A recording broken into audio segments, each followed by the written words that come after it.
So, Jonas, welcome to the Onlinification Pod. Thank you, Alexander. Thank you. So, can you tell us a bit about who you are and where you're working? Yeah, I can try to. My name is Jonas Karlsson, and I am managing director at Tilka Trading AB. Been here for almost 3 years now. 15th of August 22, I think. So almost 3 years now.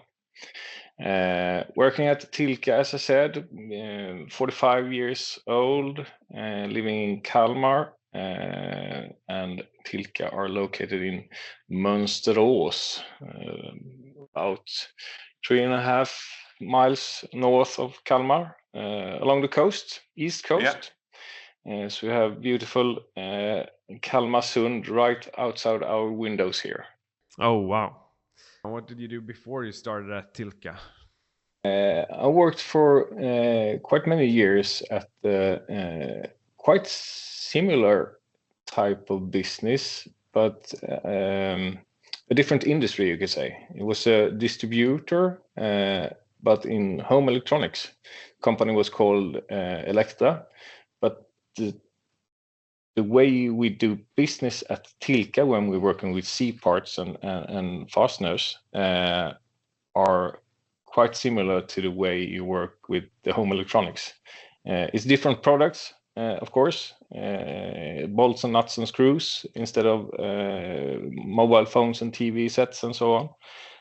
And the customers are different, of course, but the way we work and the way we do the business are quite similar, I would say.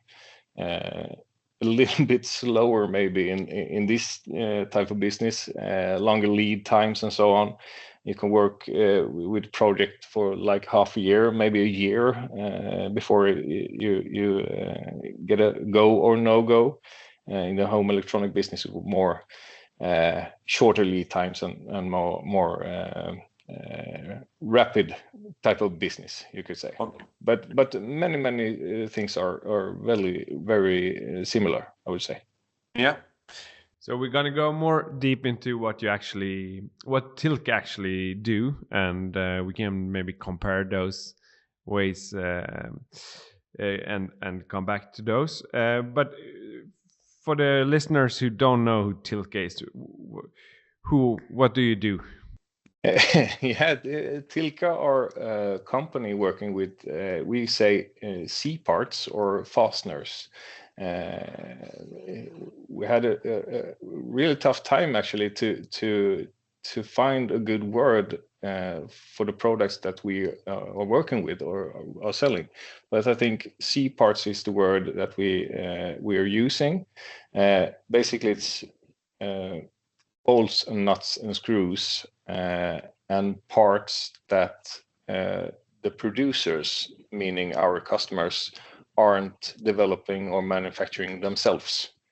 So the parts of a bigger product or bigger set, you could say. And Tilka founded in 1978 and was a family-owned business for a lot of years actually, until October 21. So almost a year before I started. Then Bufab Group acquired Tilka. So since October 21, Tilka are a part of Bufab Group. Okay. Yeah. And Bufab Group are a big group. I think it's above 50 companies in 35 plus countries. So big player in the fastener industry.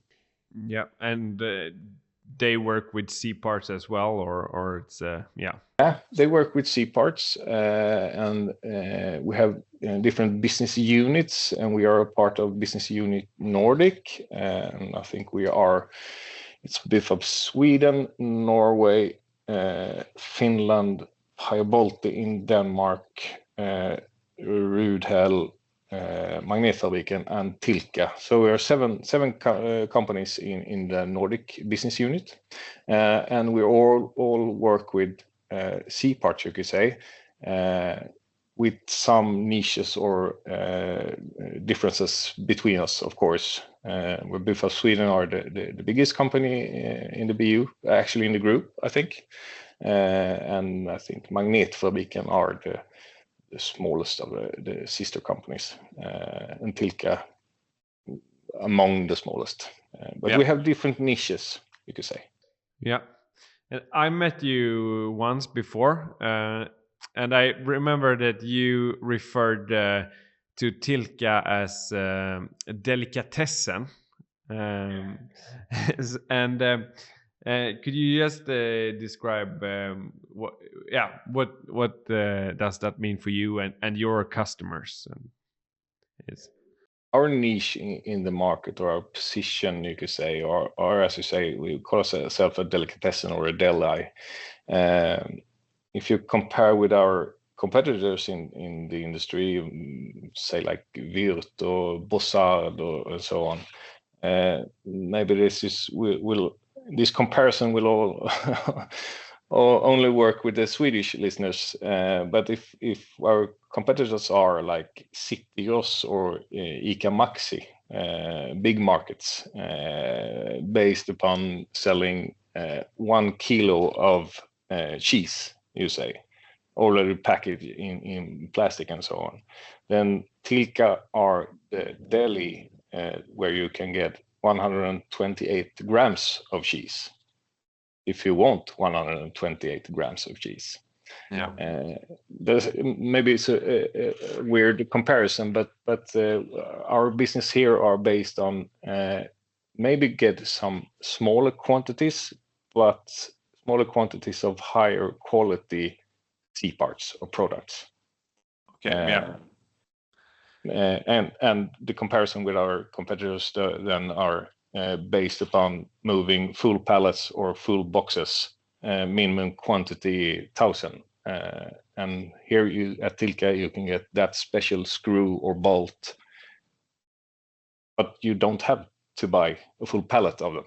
No. Could you exemplify what kind of customer that offer is suited for, or what need? We have a lot of different customers. We have the customers that are in the need of big quantities also, of course. But if you, I would call it project-oriented developers or manufacturers, that you need a set of C parts or parts, fasteners, for a specific project. You need 3,200 of those, 128 of those, and so on and so on. And in addition, we work a lot with surface treatners. Maybe I should explain that a little bit more. But if you have a stainless screw and you want that black, then we make sure that you get that stainless screw surface treated, so it will become black. Or if you want it with wax on the spring or so, not only a standard part, but standard part with some kind of add-ons. That's more our business. I would say. Okay, I understand. So fulfilling our customers' needs, both in quantities and in quality. I would say. And you mentioned you have the roots in a family business, and how does that? How do you notice that now when you're part of a bigger group? Do you have that heritage with you, or? Yeah, I would say, and being a part of Bufab Group, I would say you get they want you to drive the company. They bought Tilka for a reason. They saw that Tilka are filling in a space in the market that Bufab didn't have before. So they don't want us to become a mini Bufab or something like that. They want us to keep on driving Tilka with our USPs and our way of doing business. So that's really great. And I think if you talk to all the MDs in the group, they will say the same, that you can take the benefits of being a bigger group, centralized IT and so on, ERP systems and all that, but you can still, or can't, you are supposed still to run your company with the ways that you have become successful before. So they don't talk to you from the top and say do that and do that and do that. So that's really great. So I would say, coming from being a family-owned company, we have three words that we don't only talk about ourselves in those ways, but our customers are really saying these words, and we're solution oriented. Of course, a lot of people are that, but we are committed to the business and the customers. I would say, in extent that where I'm coming from, I was really impressed the commitment that the Tilka staff has, not only to Tilka but to the customer, and of course trustworthy. We are having customers here. We don't have we don't get new customers very often, but we have a lot of customers that have grown with Tilka and are still customers to Tilka, because they know that we deliver what we say. And as they grow their business, we grow our business. Yep. So I think that's the main things that we are coming from a family-owned business that we have kept are the solution-oriented and committed and trustworthy style, I would say. Yeah.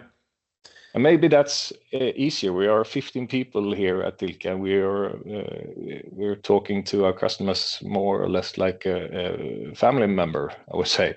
Yeah. So being able to take the benefits from being part of a bigger group as Bufab, but at the same time running the small company way of working. It's been really great. And have you been that amount of employees for a long time, or is it? Actually, I think a year or 2 years before I started, I think we were 18 here at Tilka. So we're 3 persons less right now. But we have that's a big part of being in Bufab Group. We have all accounting, for example, payroll, IT, and so on, quality, that we have outsourced to the group office in Värnamo.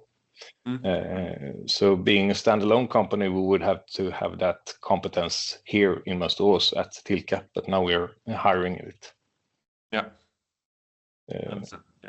So these 15 now, how does the organization at Tilka look like? It's a rather flat organization, actually. It's me as managing director, and I have responsible for the sales department. We have 4 sales guys and / girls, both women and men, and 4 indoor sales. So we are 8 people at the sales department. We have a sourcing department with a sourcing manager, Elin, and she have 1 person, 1 purchaser under her. And actually we are hiring a new purchaser here after the vacation in August. Emma will start. So there will be 3 in the sourcing department, and then we have actually quite recently, 1st of June, hired Matti Nilsson, that are quality and operations manager. So he are responsible for all our quality work and responsible for the warehouse, all the logistic parts. And we are 3 people in the warehouse. So quite a small company. Yep. What are like typical challenges that you face that you as an organization manage to solve? You mentioned that you have very like long time relations with your customers and so on. So. Yeah, and our customers are used to that's of course why they are having Tilka as a supplier. They are used to a really high service level, and we have grown a lot the last few years. I think 2022 was the first year that Tilka had a turnover over 50 million SEK, 50,200,000 SEK, I think, right above. And last year, 2024, we had a turnover just above 80 million. Yeah. So I haven't doubled the turnover yet, but we're getting there. So of course, I don't know the real a good English word for it, but växtverk in Swedish. Of course, it's really nice to grow like this, but to be able to keep up the service level for our customers, that's been challenging. I don't think we have managed to do it, but it's been a challenge. Yeah. And I know, talking to you before, that customer service and customer satisfaction is a very big part of what you want to achieve. And what are some of the KPIs that you look at to make sure that you are on the right track? And the main KPIs, I would say, to measure our quality towards our customers, I would say it's OTIF, on time in full, meaning that we are delivering the right product in the right amount and in the right time. And we have a really high level of that. We are above 98%. So 98% of all our orders that our customer place at our we are delivering in the right time, in the right amount, and the right product. And that's a challenge, of course, growing as we have been doing, and we are depending on a third part here also. But because we are a trading company, we don't have any production ourselves, so we are trading all the products that we are selling. So you can get some bumps in the road, but we have a good network of suppliers that we also have worked with a lot of years, and we have new suppliers that we gotten into are suppliers that have been suppliers to the group before, so we know that the suppliers that we are using not only are keeping a high quality on the products, but also high quality on the delivery demands that we have. So OTIF is the most important KPI, I would say, measuring our customer service level. And we have a quality KPI also that say we are measuring our the quality on our products, meaning are we delivering the right product with the right specification that we have agreed upon with our customers. And we have actually a claim rate right now, soon in the half of 2025, in 0.2%, So that's really a good figure also, I would say, in this business. So it's only 0.2% of all the products that we are delivering to our customers that they have found something that aren't as they thought or we thought it would be. Wow. And are these if these two KPIs, are that something that has you've been worked with even before you started, like back in the days as well? Yeah, I would say Tilka has been working with those two KPIs, but going into the Buffa Group, we have tools now to measure it in a more effective way, I would say. We have completely another type of statistic tools. And we can, with more or less 2 button pushes, we can get the actual figures like this. Tilka worked with those 2 KPIs before, but then it was more or less Excel sheets. Okay.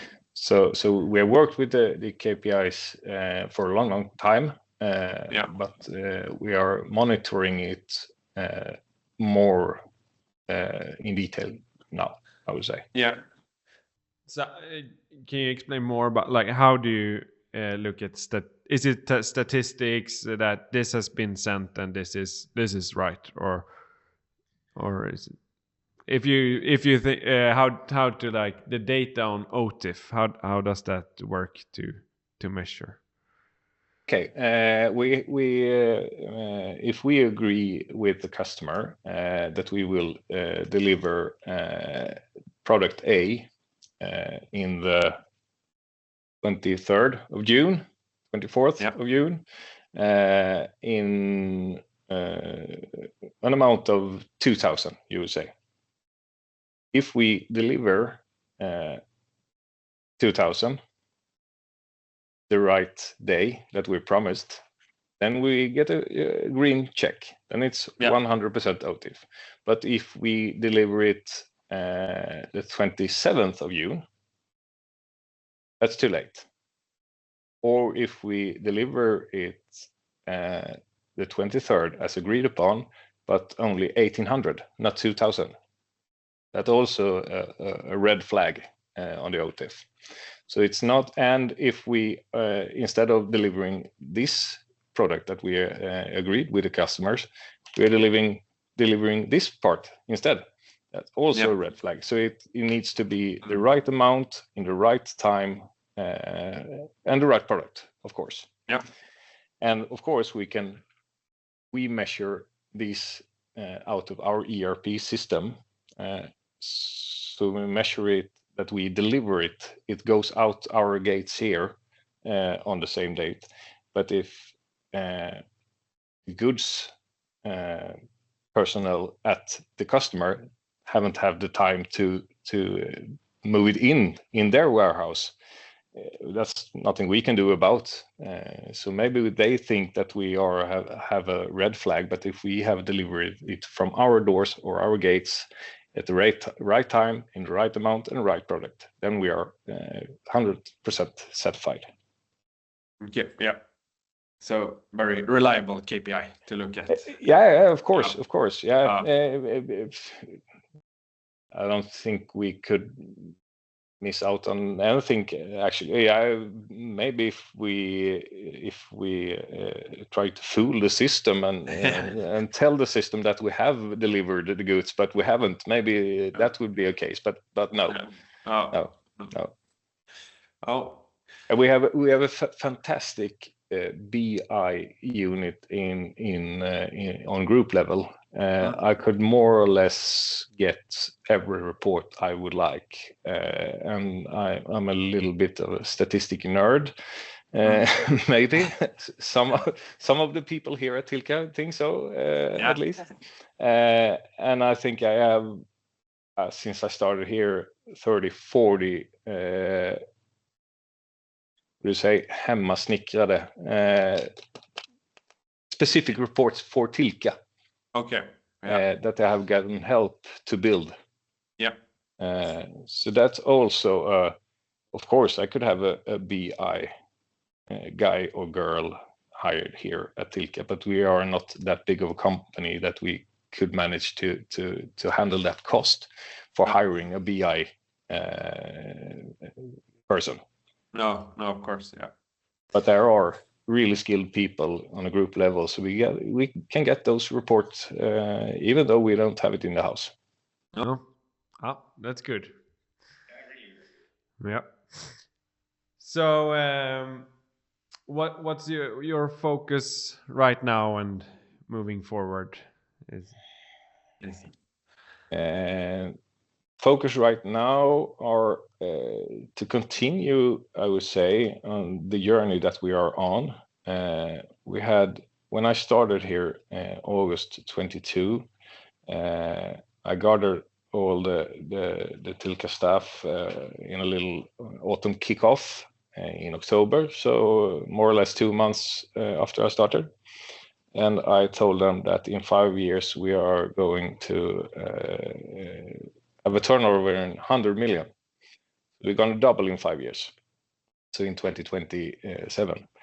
They didn't tell me then, but they have told me afterwards that they thought, what is this crazy guy? Of course, we can double in 5 years. But as I said, last year, 24, we did 80. So we have gotten more than half the way to 100 in half the time. So yeah. I think now they are not at all surprised, or they don't think I'm crazy. They think it's doable.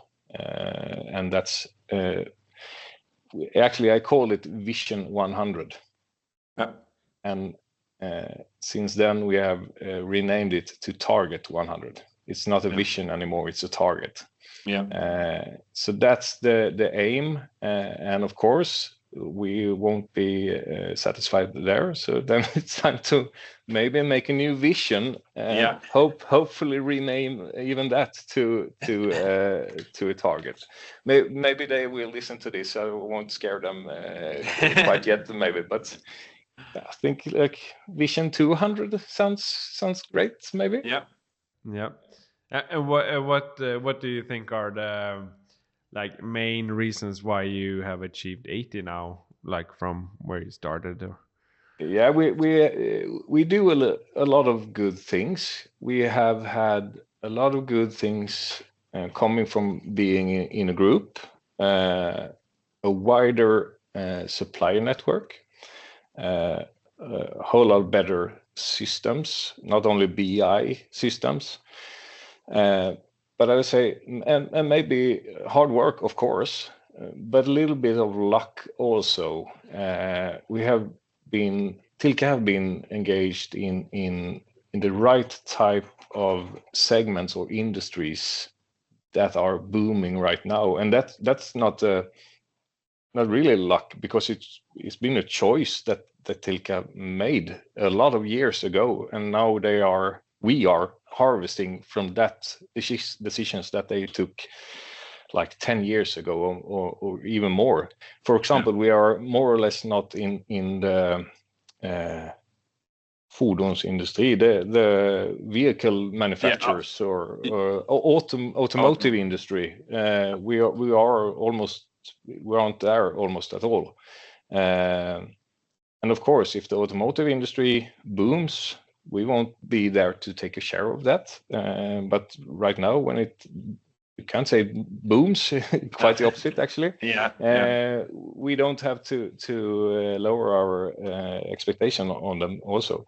But I would say we are is far and foremost 3 industries or segments that we are in, and all 3 of them are booming right now. It's defense industry. For obvious reasons, that's booming right now. It's environmental industry, meaning water cleaning manufacturers and so on, and the energy industry. say windmills and energy in all kind of businesses, you would say. So defense, environmental, and energy industries that have been Tilka's focus for more than 10 years. Yeah. And right now, maybe you could say it's luck. Now we are harvesting from those decisions that Tilka took a lot of years ago. Yeah. So that's the main reason going from 50 to 80 in quite a short time, I would say. Being in the right industries and at the same time not being in the wrong industries. No. So we don't have lowering demands from automotive that are dragging down the turnover. We only have the industries that are expanding or going upwards. Yeah, that's a good position. Yeah, it is, and that's not my fault, or I don't take credit for that at all, because that was far before my time. So my work right now is more or less to try to maximize the wave that we are on.